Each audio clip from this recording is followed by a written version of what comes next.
Hi everybody, welcome to this European session. Hope you're all well. Let's dive in, see what's going on in the market, and let's get an update of what we've actually been doing this week and a couple of things to keep an eye on for the day ahead. Alright, so we're coming into the last high impact news announcements of the week with UK GDP, Canadian employment data, and something to be mindful of actually with the Canadian dollar is that it's been very, very weak. If you look at dollar CAD, we have a really big rally higher with Canadian weakness. We've had some good trades this week actually in these webinars on pound Canadian to the upside with Canadian weakness. So the Canadian dollar is very, very weak, and coming into the high impact news announcements, we could see some profit taken. So I would be a little bit mindful of trading trend continuations there, just in case traders decide to take profits off the table because they're heavily short on the currency. And sometimes we can see that in front of news announcements where it can go a bit range based as people take profits off the table or decide not to keep putting money into the market until after the high impact news announcement passes. We've seen a lot of that this week in the US dollar pairs, which we have been trading as really big trends, especially in the faster time frames and lower time frames. Really good momentum there in the sell-offs on Aussie US, Kiwi US. But then we also highlighted that as we come into the higher impact news announcements on Thursday for US economic data, we could see some profit taken. And this is exactly what we saw in the dollar pairs, very choppy sideways price action on those faster time frames. And we had some interesting news announcement yesterday on the US dollar. We had a much higher than expected inflation number and also jobless claim report. So we've had some weakness on the US dollar in that announcement, something we were looking for anyway, because price action told us that actually some of the trend that we have been seeing in the dollar to the upside started to go a bit sideways. We could be in for a bit of a reversal. So that will be a bigger theme to keep an eye on as the weeks develop over the course of the month. I'll do my very best to keep you updated with any trading opportunities surrounding any big themes developing in the market, but make sure you're tuning into all the live daily trading webinars happening every single day, so you too can participate with all the live traders in the room, ask them questions, and also identify and participate trading opportunity together on all the intraday charts and other markets and strategies and opportunities that develop every single day. For now, let's just go to a quick update on what we've been trading here over the past week and something to keep an eye on for the day ahead. Okay, so from the European Asia session webinars and from the work we've been doing on the trading certification program, so we've had some opportunities this week. We actually started off the week with Aussie USD to the downside. So to start off the week, we had a really good time frame on Aussie USD, New Zealand USD, so really big trends. And basically these all started last week where we had these volatility reversals. So the volatility reversal is one of your trend reversal range-based strategies from the trading certification program, and we had some really good signals on Aussie US, Kiwi US, Euro US to trigger the reversal here. Okay, and it all started with that move. In fact, let me just show you. So if we go to the vol reversal, so we had the Euro US dollar reversal that started here, the trend reversal, the 4, 3, 2, 1, which triggered this move to the downside. Okay, we had it on New Zealand US dollar, which actually was a lot more interesting because New Zealand US dollar came into this multi-year high point, as you can see here. Okay, and then Smart Charts gave us the signal on the 1 hour chart that we could have a reversal at that area, and we had this 4, 3, 2, 1 situation here, which resulted in this really big move.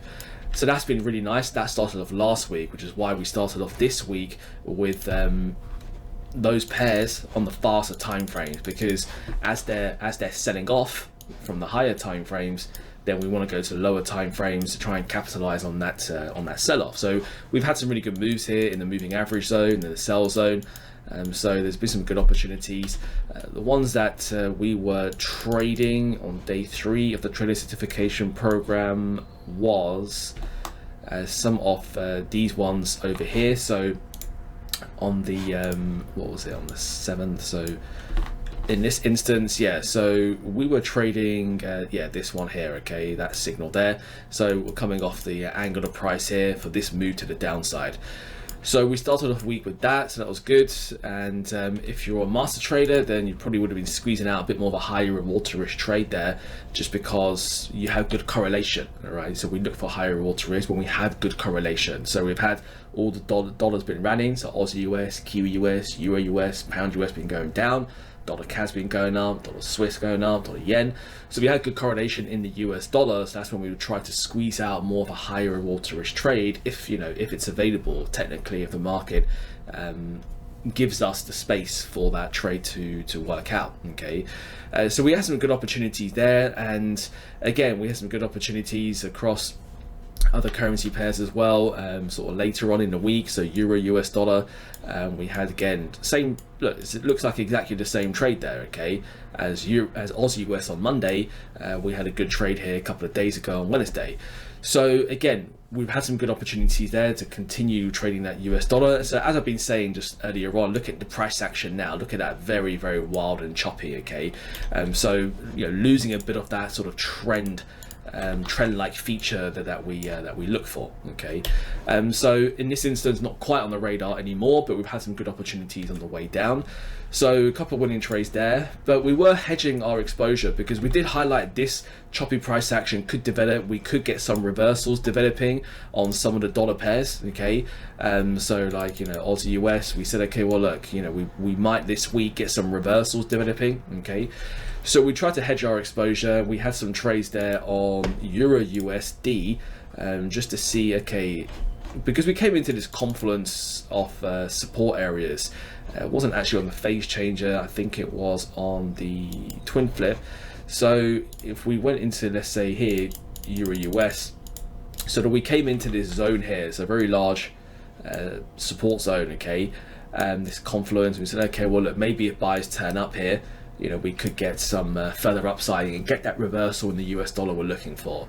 But we had some buys turn up, but didn't get to the target level, turn around with the stop loss level, had a losing trade. Fine.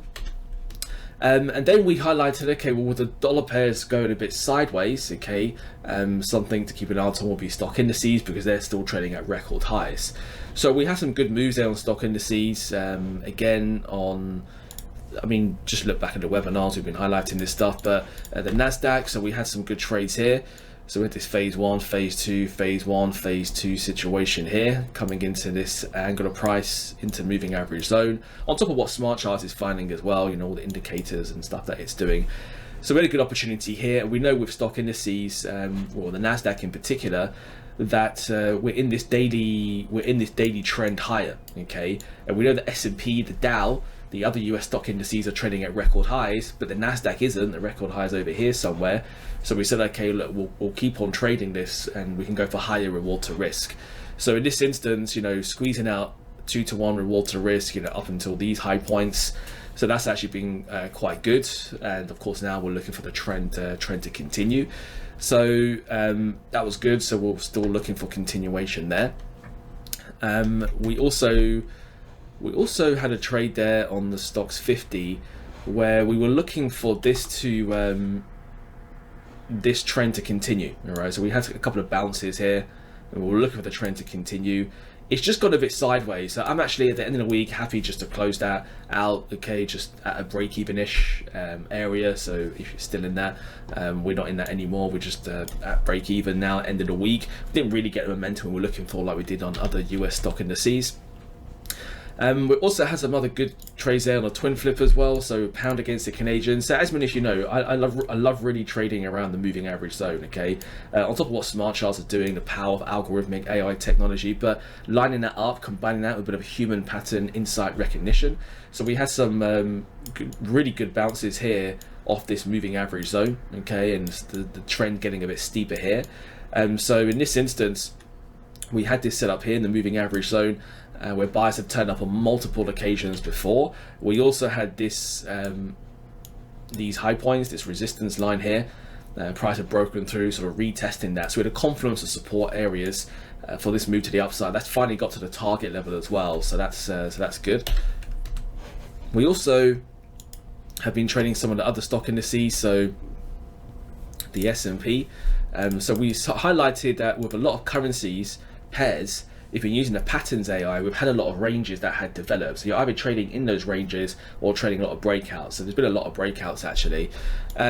We've also had the same here on the S&P, because we had this consolidation pattern, all right, but then price actually broke through that, and we got this nice little signal here outside of the breakout of this pattern for this move to the upside, and now we're looking for that trend continuation to develop. Okay, I mean, in this instance, it wasn't around for this particular setup, you know, it's at the end of the day, but across the European US session, we'll look for some more clues, you know, for price to continue. We've got to bear in mind it's the end of the week here as well. We might just see some profit taking. You know, this is obviously at a record high. We might see some profit taking, so we would be a bit mindful at the end of the week. But you know, long term, we're still looking for this. We're looking for this trend to continue now, aren't we? Because you know, we had this move up, bit of consolidation, and now we're looking for that trend to continue. But it's obviously end of the week, so we've got to be a bit mindful how many people will decide to turn up at new record highs on a Friday.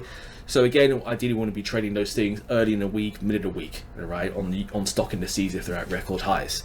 So that's been good. We also had some opportunities on some other strategies, like we had a lot of patterns AI setups, which sort of broke out, but haven't quite triggered. We had some other trades there that haven't quite triggered into the entry levels, which would have expired, which is fine. It's going to happen as well. And then we also had this vol reversal there yesterday with Euro Yen. So for those of you guys it was on the 4-hour chart, wasn't it? So we had this setup here. What we look for, this 4, 3, 2, 1 into this resistance level for this move here. If you look at that, that's exactly the same as the euro dollar vol reversal trade we just went through, which set up last week. The 1-hour chart, Kiwi US dollar vol reversal trade that set up last week as well. It's exactly the same thing here. Okay, so that was good as well. So in this instance, we've been dealing at the beginning of the week, a lot of trends. Middle of the week, we've been dealing with more trends on stock indices, and actually now towards the end of the week, we've been dealing with more ranges and trend reversals and breakouts. Okay, so again, market conditions transition over time, which is why ideally you want to have a basket of strategies to cover a variety of different opportunities. So a couple of things to keep an eye on. If we go to the ideas tab here, click on patterns AI, there's a couple of things here to keep an eye on. So in this instance, as you can see, we've got a lot of wedge patterns, rising wedges, falling wedges. So these are basically a lot of consolidation patterns. Okay, so you're either trading inside of those patterns or you're trading the breakout of those patterns. So there's a couple of things there to keep an eye on. So first of all, we have euro against the Norwegian krone. It becomes quite interesting because in this instance we have these, if you just zoom out, so on top of the technical analysis chart pattern, you can already see there's just a major key level of resistance lining up over here. And what happens is the market tends to gravitate towards these really, really big levels, right, that have been tested historically in the past. So in this instance, we're looking for, there's a high probability chance that the market will get into this horizontal line here again, which also happens to be this profit zone. So in this instance, we do have price breaking outside this triangle pattern, this consolidation that has developed. So we'll be looking to see if price can actually break through here and maybe continue into this sort of profit zone. So if we click the buy icon, so first of all, we want to get a bit of a confirmation, okay? So ideally, we also want price to break through a high point. So like, for example, here, we'll move the entry up to this high point. So if we can break the high point, then we're trading with a higher high cycle. It just gives it a bit more probability, which means then we can go with a bit of a tighter stop loss. And here put it at this potential swing low. Hasn't confirmed yet, but if we did get a push up and get to the entry level, then this would be a swing low, so that's okay. Also outside the triangle pattern, and then we can obviously move our target up, not exactly to that horizontal line, but just a little bit below it, give the market a bit of breathing space, okay? And then now we can sit on a decent high reward to risk trade, okay? And then we can set an expiry, so it's a daily chart, so we'll just set a current bar close expiry, and then simply get the buy or sell icon. All right, so we have a couple of these things here as well, like Euro Oz, if you recall. Again, this consolidation pattern, price is broken out, but again, if you look back historically, look at where the profit zone is. It's it's at an area where historically look, price has gravitated to, and the market tends to gravitate to these type of big levels, all right? So, you know, as you can see here, we have some really big levels here. The market gravitated towards them, but now maybe, you know, the market might go back up to this level here, all right? So in this instance, we have price had broken through this this wedge formation. So we're looking for maybe the market to get inside this profit zone, okay, which is also around that key level of resistance. We did have a pending order on here earlier on in the week, actually, but not enough buyers actually turned. You see the daily bar's gone a bit sideways and it just expired. It's fine, but it's still valid now. So if we click the buy icon here, so again, we want to give it a bit of space. So ideally, moving the entry up to this high point here. So then if price does move higher, it breaks the high, then we're trading with a higher high cycle. So it just gives it a bit more probability of buyers turning up and continue to move, which also means we can go in with a bit more of a tighter stop loss, because if price does rally higher from where we are now and get through the high point, then this would be now a swing low point here in the market. So we can put our stop loss there. And then of course we can put our target level in this profit zone, and we've got the profit zone, horizontal line, somewhere in there is fine, but already, you know, have a decent high reward to risk trade there, potential. And then of course we just set the current bar close expiry. So if we don't get the momentum we're looking for, because I think when you're trading breakouts, it's really important to get the momentum. You know, you don't want to sit in those trades for too long. If the buys or sellers don't turn up very quickly, then we're not interested, okay? And then decline or accept the trade here at the bottom. So look, there's plenty of other trading opportunities, okay? There's a couple of things that we've been trading here just on potential breakouts. Most of the week we've been trading trend continuations, some trading inside of ranges, some trend reversals. So I always try to give you a blend of different strategies, because I appreciate all of you are trading different styles. Some of you might be trading all the different styles in the trading the financial markets, all the different types of market conditions, but we try to go through a blend here. So it's not all the trading opportunities that are developing right now, but make sure you're tuning in onto all the live trading webinars, so you're interacting with all the other traders, trading live with them, asking them questions, and, you know, identifying and capitalizing on trading opportunities across multiple styles, multiple asset classes each and every day. For now, that's it from me. Have a fantastic trading day, have a fantastic weekend, and I'll catch up with you next time. Bye for now.